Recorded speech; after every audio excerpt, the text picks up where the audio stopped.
જૂનાગઢમાં સુરતની હીરા કંપનીના મેનેજર પ્રવીણ વાછાણીનો આપઘાત કેસમાં મોટા સમાચાર. આપઘાત કર્યા પહેલાનો પ્રવીણ વાછાણીનો વિડીયો સામે આવ્યો છે. પ્રવીણ વાછાણીએ હીરા કંપનીના એમડી વરુણ લાખાણી પર ગંભીર આરોપ લગાવ્યા છે. વરુણ લાખાણીએ હીરા પાવડર ચોરીનો ખોટો આરોપ લગાવ્યો હોવાનો દાવો કરવામાં આવી રહ્યો છે. પાવડર ચોરીના નામે વરુણ લાખાણી માનસિક ત્રાસ આપતો હોવાનો આરોપ થઈ રહ્યો છે. તો સ્ટોક ક્લિયર હોવા છતાં ચોરીનો આરોપ લગાવ્યો હોવાનો પણ દાવો અને જવાબદાર વરુણ લાખાણી વિરુદ્ધ કાર્યવાહી કરવાની માંગ થઈ રહી છે.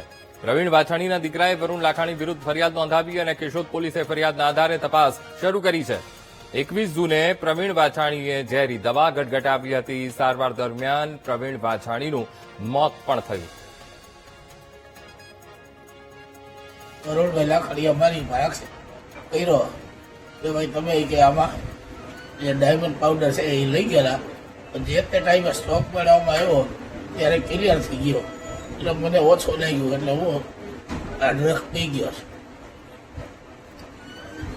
અત્યારે વૈશાલી છે મારી પાછળ જ આ કંપની આવેલી છે, અમૃત ટૂલ્સ. એમાં ડાય, સાંકળી કોટિંગ અને મલાઈ પાવડર બનાવ્યા છીએ, જાડી ડાયું બનાવ્યા છે, લોખંડ ડ્રો કર્યા છે.